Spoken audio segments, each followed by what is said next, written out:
to In the Loop on County Cable Montgomery, where we try to look at issues that you wouldn't hear about elsewhere in Montgomery County. I'm Neil Greenberger, and today our special guest, new Montgomery County Council President, Nancy Floreen. Thank you for joining us today. My pleasure. It's very unusual that somebody gets to be a council president a second time. Matter of fact, it's for many council members, they don't even get a chance one time. You were council president in 2010 in maybe the toughest budget year this county has ever had. We survived because we're back again. But before we talk about some of the issues that you're going to be looking ahead during this term, what did you learn from that year, either as just generally about being the head of 9 instead of just one of 9? Well, I think what's really important, what was really important that year was to be calm. It's the council president who sort of sets the tone for the conversation. You have an opportunity to control the frame of the debate, and I think the demeanor in which you conduct meetings, how you help council members reach consensus about important points is really important. And a lot of this is pretty subtle stuff. How you get along with people, how you make them, ensure that they are feeling a valued player in the conversation. It's really important. A lot of it is setting the tone. And that was a really tough year. And what was especially tough about it, not only was the fiscal situation rather dire, but it was an election year.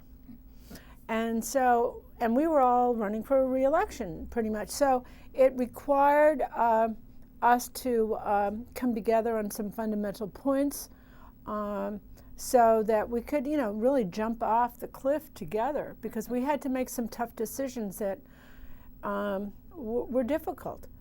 And the other thing and the other role of the council president is really to explain the message, bring the message to the community. I spent a lot of time meeting with groups and stakeholders of every sort to help them understand what we were dealing with, what we were facing, what the trade-offs were, and what the choices were in front of us. And I think that really helped. You are in your 14th year in the council. Yeah. So by the time you would become president for the first time, you already knew how things worked.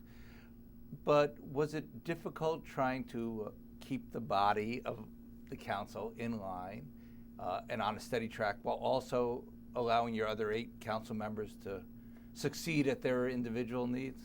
Well, you have to respect that. And I don't think it's that difficult. We're all 9 different personalities. And it's not like we all chose each other to sign up. Let's make a county council together. We all appear on the scene in our own way, each of us in our own way and in our own context. So personalities matter, how people get along matter. And sometimes adversity brings people together in a way that is less visible but more significant than when times are good. Because one thing that people don't really appreciate about the Montgomery County Council, we're pretty progressive, we're pretty liberal, but we're also really very fiscally careful. And that's true for all members of the council. So we do treasure that AAA bond rating. Well, also. We do, and we really do worry about spending, and we really do worry about tax burden and the like. And when you concur on those fundamental principles, one way or the other, in some version of that, that helps the group move forward. And that was really important back then, to have people concur on those fundamental points as we move forward. And we'll see if that's the case this year. It's a little early to say. Now, you're pretty well known, before in the council building, as being the person who's out at almost more events than anyone. And the year of council president doesn't make that any easier. demands on your time. Did you have any second thoughts about doing this again? It takes a lot. I'm sure it takes a bit of a toll, even more than you can imagine, on your personal life and the other things you hope to do. And it's not a week, it's a year. No, it is a big time commitment. And I think for people with children at home, it's got to be a huge challenge. Yeah. Mine are grown. My husband is pretty patient. And so I have a lot of personal flexibility. What people don't appreciate about council members is the job is not just when we're in public hearings. It's preparation, and it's meeting with the community in one form or another, mostly at night and on weekends. And so there are, a lot of and the council president has a lot of administrative functions to perform. So there's a lot of detail that we have to pay attention to that goes through the office with my name on it this year, and I want to make sure it's right, and a variety of management issues. There are 9 of us.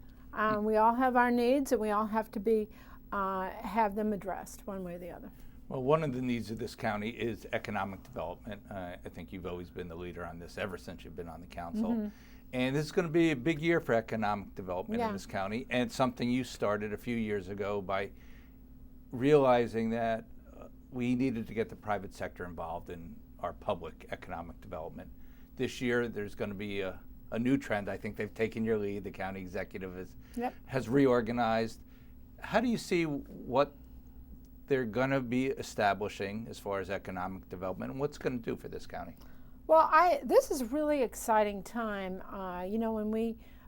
When the recession hit us, it brought everybody to the realization that we had to get moving on prioritizing economic development on the private sector side. One of the benefits of living in the Washington region, frankly, is that we kind of feed off the environment created by the center of the free world. Washington, D.C., Capitol Hill, the businesses that benefit from government contracts, federal employees. That's been a nice stable industry. We don't have the manufacturing plant that goes down. D.C., Capitol Hill is a nice steady source of jobs and revenue for the region.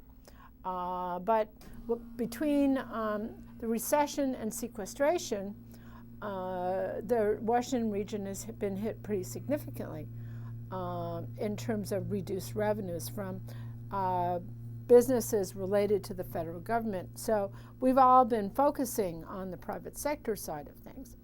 And I feel really good about the new Economic Development Corporation. It builds on what I did 6 years ago now with respect to the Montgomery Business Development Corporation, which was, again, a public-private partnership really focused on marketing. Now we're completely privatizing the Economic Development Initiative for the county. That's going to make us more nimble, more flexible, and I think more responsive to business needs in a business environment without the governmental trappings of a county department. And so it's elevating the conversation in a way I've long felt it needed to be elevated for the county and the region. It's very tough to have economic development in a county like ours without transportation, and this is going to be a big issue again this year. We put a lot of eggs in the Purple Line. Bus rapid transit, big subject. Are we moving towards it? And people still want to build some roads. Do you have some priorities that you think need to be, or we just have to just keep plugging away at getting a few things done? Oh, there's no silver bullet for congestion challenges. I've been on that bandwagon for a really long time, and it's very hard. Transportation infrastructure is unbelievably expensive, and the federal government hasn't helped any in terms of the resources available. Look at 270.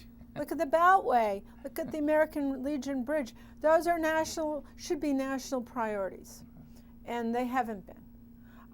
They should be state priorities, and they haven't been.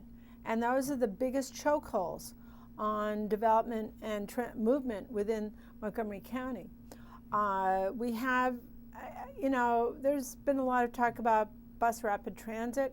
I'm not a major cheerleader for all of that, although I do think the Quarter Cities Transit Way needs to come online, and they're making pretty good progress towards that. That will help accessibility from along the 270 corridor. But again, we're talking 6 years or so before we can see any real change associated with that, and that assumes the sun and the moon and the stars come together with financing for that. Everything is a multi-$100 million project. No small tickets on those. Nothing is inexpensive, and who pays? We're already looking at serious financial challenges going forward. Our capital budgets are pretty much at the max. How do we pay for this stuff? Nobody really has an answer to that. Well, one of the things that's going to be reaching into the pockets very quickly is schools and school construction with all the development. Our school population's been increasing almost 2,000 to 3,000 every year for the past few years. Our schools were not built for that. It's going to be a big challenge, and this year in the state legislature and continuing in the planning, it's going to be a big year probably for the council president and the council on figuring out just how we address that need. Between the construction needs, that's one thing. You can bond it, and we're at debt capacity limits right now. I'm not sure how that's going to play out. And then, the superintendent has proposed a significant budget increase. Most of that's compensation. That doesn't add anything to the operations, and we have to ask ourselves, how sustainable is all of that? Not to mention county services and the like. So we're going to run really hard to stay in place this coming year. There's so much going on. And we're getting quickly out of time here, but I did want to ask you about the future. You've been involved in this county in so many ways. Mayor of your community, on the planning board, 14 years on the council. Where do you see Montgomery County headed in the next 10, 20 years? Well, I think we're going to see more build out. Montgomery County is only partially constructed, really, at this point. We're seeing such a huge range of diversity in the community. That's going to continue. We're still going to be a great place to live because we're creative, we're responsive to trends, we're thoughtful about pushing the envelope on some of the health issues we've been dealing with. Call it e-cigarettes, call it pesticide control, a variety of things like that. We've created a community that people really want to live in, and our prioritization of some of the economic development program incentives, I think that's going to evolve from this new corporation, are really going to take us to the next level. So it's going to be really a thriving community surrounded by very compelling green space. We've preserved our ag reserve. That's not going to change. So the opportunities here are pretty boundless within an environment that is responsive to all parts of the soul, whether it's arts, whether it's green space, whether it's the opportunity to be creative and to build a new business and find a place in innovation. We're the place to be. Well, that's a good way for us to end this version of In the Loop here on County Cable Montgomery. I'm Neil Greenberger. I want to thank new Council President Nancy Floreen for being with us, and we can't wait to have you back and see how this year is going. Yes. Thanks for being with us.